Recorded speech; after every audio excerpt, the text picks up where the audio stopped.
Məndən icazəsiz Mədinəni tərk etmək olmaz. Sərhəd müəyyən edir. Adamlar göndərir Mədinəyə sərhəd təyin edirlər ki, bu Mədinənin sərhəddidir. Məkkə fəthindən sonra müsəlmanlar azad idi. İslamı qəbul edib Mədinəyə gəlməməkdə. Ona qədər mütləq gəlməli idilər. Peyğəmbərin işi adətən bizim içimizdə əxlaq, əqidə, mənəviyyat bu işlər sayılır. Əxlaq sayılır. Amma bütün bunları həyata keçirmək üçün Peyğəmbər ilk növbədə ictimai düzen formalaşdırır. Bir daha deyirəm, bütün bunları həyata keçirmək üçün əxlaqı, mənəviyyatı, etiqadı, əqidəni Peyğəmbər ictimai düzen formalaşdırır. Demir ki, hələ gələk, minbərə çıxaq, moizə eləyək, görək nə olur, necə olur. Yox, dərhal 12 nəfər müəyyən edir ki, cəmiyyəti idarə eləsin. Buna görə dava başlayır. Müharibələr buna görə baş verir. İmamların hamısını buna görə öldürürlər.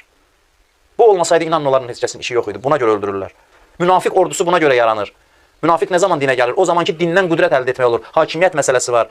Yox, din təbliğlə məşğuldur, əxlaqla məşğuldursa, münafiqin dinin içində nə işi var, nə mənası var?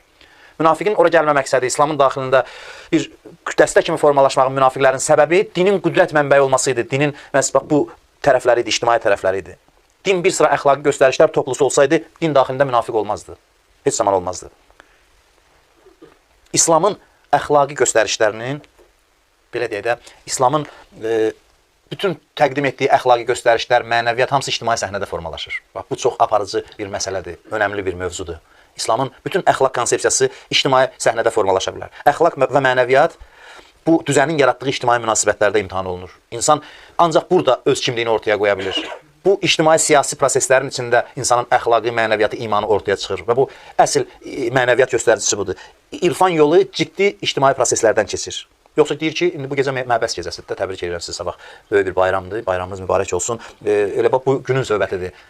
İlk dəvətini başlayır, qulu la ilahə illallah tuflihu. Dava nəyin üstündədir? Deyin, la ilahə illallah nicət tapın. La ilahə illallahın hansı tərəfi ilə müxalif idilər? Allah hissəsi ilə, inkar hissəsi ilə. Allahdan başqa düzənə yox deyin. Düzən hər bir şey, qüdrətin mənbəyi Allahdır və o qüdrət yer üzündə bərqərar olmalıdır. Bunun üstündə problem çıxırdı. Qüdrət məsələsi var idi ki, dava başladı. Peyğəmbər dövlət qurur, sərhəd müəyyən edir, qanun qəbul edir, konstitusiya qəbul edir, insanları toplayır, ordu təşkil edir, iqtisadi düzən formalaşdırır, hakimiyyət təşkil edir, özü hakimiyyətin başında insanları idarə edir. Bütün bunlar əslində insanların mənəvi təkamülü üçündür. Təsəvvür edin.